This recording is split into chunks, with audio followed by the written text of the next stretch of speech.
Alberta and Saskatchewan are already more connected to the U.S. than to the rest of Canada. Alberta's energy resources, oil, gas, bitumen, all of our agricultural products are exempt from tariffs. And that's what we've got to be working towards for every single product. It should give us pause that we, in Eastern Canada, are overly reliant on oil that either has to come by way of the United States or has to be shipped in from overseas. And they're not asking Ottawa for permission anymore. Alberta and its Western allies just blindsided the entire country with a $20 billion pipeline deal, signed, sealed, and delivered to the United States without asking Ottawa a damn thing.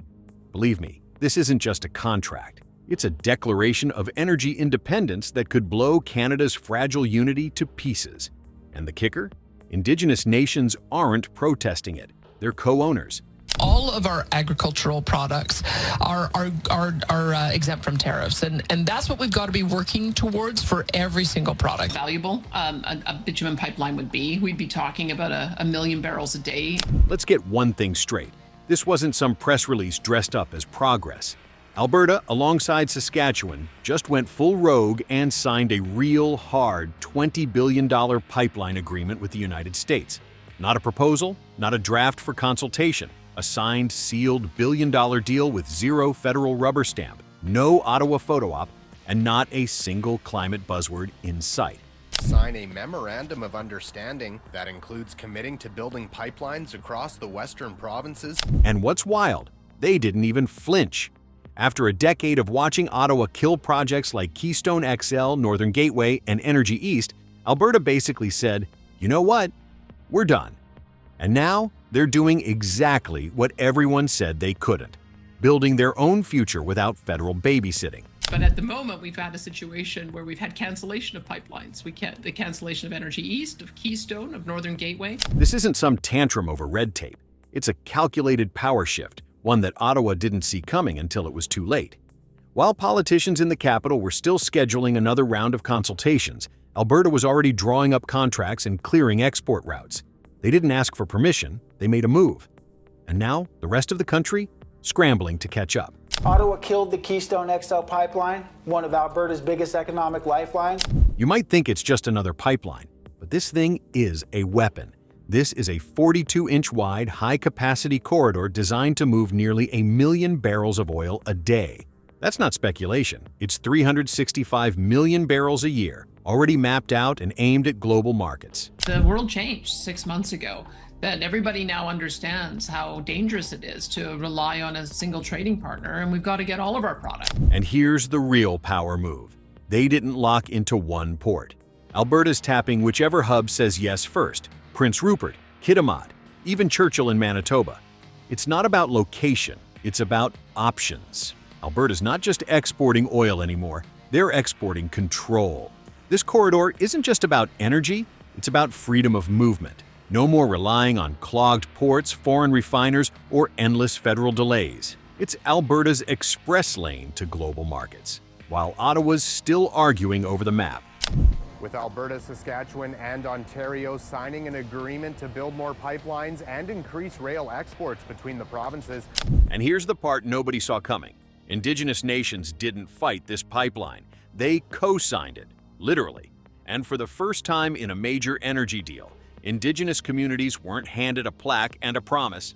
They were handed $3 billion in equity and a seat at the table from day one. And it flipped the script.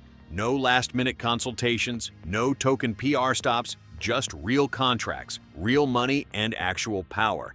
And guess what? That's why the opposition disappeared. When you give people a stake in the outcome, they don't resist. They build with you. They have been entirely reliant for a significant amount of their energy security on Russia. Not a country that today they want to be reliant on for that energy security. We shouldn't allow that to happen to us.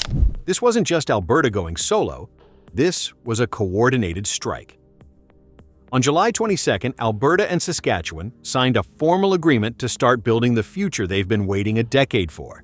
A future where they don't need Ottawa's delays, lectures, or budget approvals to move forward. Canada, in her opinion, is not being viewed as an attractive place to invest. She said that the rest of the world is looking at this country's anti-energy policies and thinking that Canada has essentially lost its mind. And this time, they're not asking, they're telling. telling Ottawa they won't stall another billion-dollar opportunity because someone in a federal office wants to schedule more reviews, and telling BC that if they're not on board, they'll be left behind.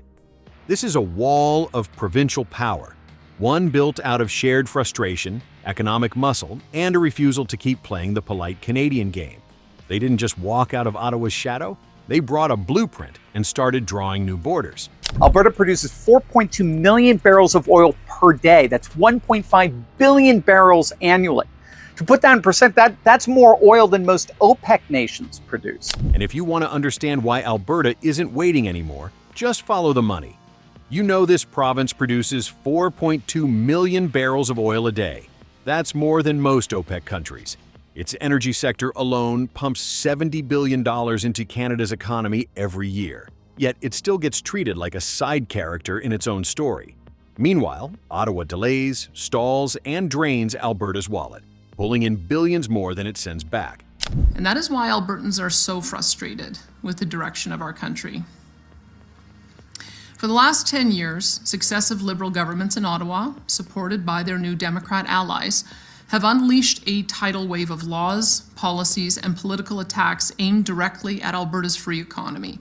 And the cost of those canceled projects? Brutal.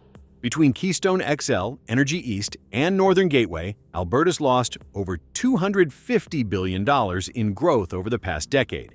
That's $17 billion a year stripped from the province, while the feds kept the microphone and the credit. Alberta didn't make a scene, they did the math. And when the numbers say go, you don't wait for the folks blocking the door to hand you a key. It is evident that Canada is not viewed as an attractive place to invest in resource development. While Ottawa fumbled, Alberta started building real alliances across the border. This wasn't just about exporting oil, it was about exporting authority.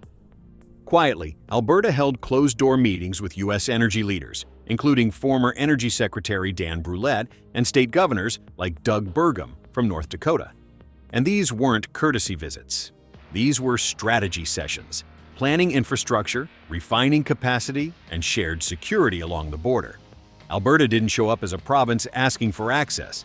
It walked in as a partner offering supply, stability, and scale. Without Alberta, Canada, frankly, would be just another cold, resource-poor nation struggling to stay relevant on the world stage. Alberta is the golden goose of the Great White North. Now, even the Americans are treating Alberta like a serious player because Alberta's acting like one, not waiting for Ottawa to negotiate on its behalf, not holding out for a federal trade delegation, just sealing deals, moving product, and redrawing the map on its own terms. So, Dan, if it happens, and that's a big if, what does that mean for American energy? And here's the twist. The same U.S. that once canceled Keystone XL is now quietly looking to Alberta as a trusted source. Because when you prove you can deliver without drama, people start picking up the phone. Here's what most people are missing. This pipeline isn't a one-trick project. Alberta's not just laying pipe, it's laying the foundation for an entire trade corridor. We're talking rail lines, digital infrastructure, ammonia exports, even critical minerals. This isn't about one industry. It's about building a full-blown economic highway that can move whatever the world's buying. Alberta's done playing the raw resource game. They're designing a system that connects oil fields, grain farms, tech hubs, and shipping ports into one locked-in, self-sustaining machine.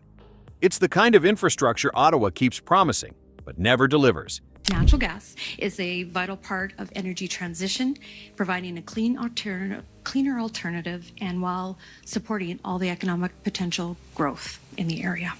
And here's the kicker. While the federal government is stuck debating strategy, Alberta's already pouring concrete. You'd think a $20 billion pipeline deal backed by provinces and Indigenous nations would trigger some kind of response from Ottawa. A press conference, a policy statement, maybe even a little pushback. But nope, not a word, not a warning, just silence. And that silence, it's not strategy, it's surrender.